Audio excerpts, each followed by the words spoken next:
नमस्कार, स्वागत है आपका मेरे किचन में। और आज मैं आपके लिए लेकर आई हूँ महाराष्ट्र की सबसे फेमस ब्रेकफास्ट रेसिपी बटाटा बड़ा, जो कि महाराष्ट्र के अलावा और भी जगह पे पसंद की जाती है। तो चलिए बना लेते हैं। तो चलिए देखते हैं हमें क्या क्या चाहिए। यहाँ पर हरी मिर्च ले रखी है और ले रखा है लहसुन, 1 चम्मच साबुत धनिया, आधा चम्मच साबुत जीरा, हरा धनिया और 1 टुकड़ा अदरक का। ये जो आपको सारी चीज़ें दिख रही है, इनको हम ड्राई रोस्ट करेंगे और इसमें से हम धनिया हटा देंगे, ठीक है।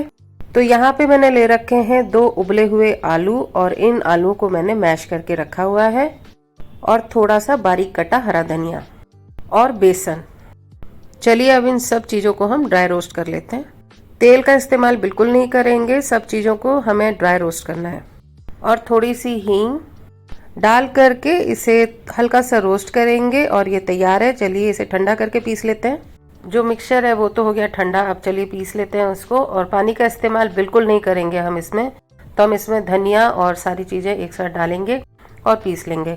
और पीसना बारीक नहीं है, थोड़ा सा इसे हम दरदरा रखेंगे।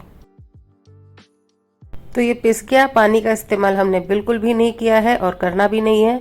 तो हमें इस तरह का चाहिए। तो ये आपको दिख रहा है हल्का सा दरदरा है, बहुत बारीक नहीं करना होता है इसको। अब एक बाउल लेंगे और उसमें हम डाल देंगे ये सारे आलू, और जो हमने पीसा था वो हम सारा इसके अंदर डाल देंगे।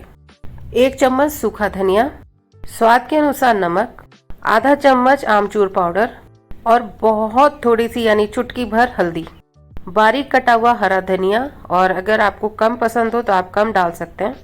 अब हमें इन सभी चीज़ों को मिक्स करना है। तो ये मिक्सचर हो गया तैयार। अब इसके लिए एक तड़का बना लेते हैं।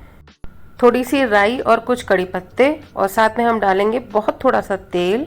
तो लीजिए तड़का हमारा तैयार हो गया, इसको हम डाल देंगे इसके अंदर ही, और उसके बाद हम इन सभी चीज़ों को अच्छे से मिक्स कर देंगे। तो चलिए अब हम इसको बना करके रख देते हैं। हल्का सा ऑयल हाथ पे लीजिए और इस मिक्सचर को ले लीजिए। छोटा सा बनाना है छोटा बनाए, बड़ा बनाना है बड़ा बनाए। तो मैं आपको 2 तरह से बता रही हूँ कि मैंने एक इस तरह से फ्लैट बनाया है और ये दूसरा मैंने थोड़ा सा राउंड बनाया है, जैसे बॉल बनाते हैं ना उस तरह का। तो आप इस तरह से भी बना सकते हैं, ये दोनों तरह से बनाया जा सकता है। तो सारे हम बना के तैयार कर लेंगे। और चलिए अब हम इसके लिए एक घोल तैयार कर लेते हैं।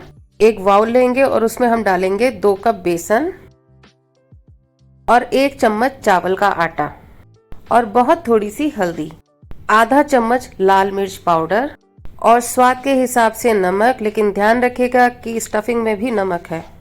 अब थोड़ा थोड़ा पानी करके हम इसका एक बैटर तैयार कर लेंगे। ध्यान रहे कि बैटर बहुत ज़्यादा पतला नहीं होना चाहिए और बहुत ज़्यादा गाढ़ा नहीं होना चाहिए, इस तरह का होना चाहिए जो इजीली उसको कोट कर सके। 2 से 3 मिनट के लिए हम इस मिक्सचर को ऐसे ही छोड़ देंगे और अच्छा सा हो जाएगा तैयार, फूल जाएगा अच्छे से।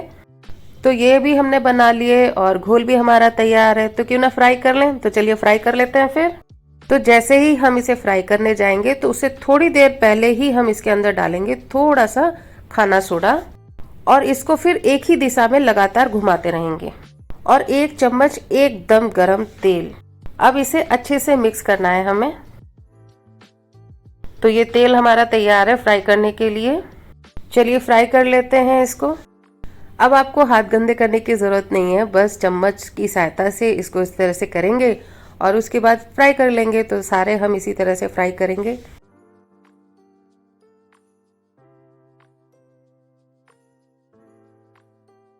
तेल का टेम्परेचर मीडियम टू हाई रखना है और आराम से आप इसे धीरे धीरे सेकिए, और बस जब सिक जाए तो सर्व कर लेंगे।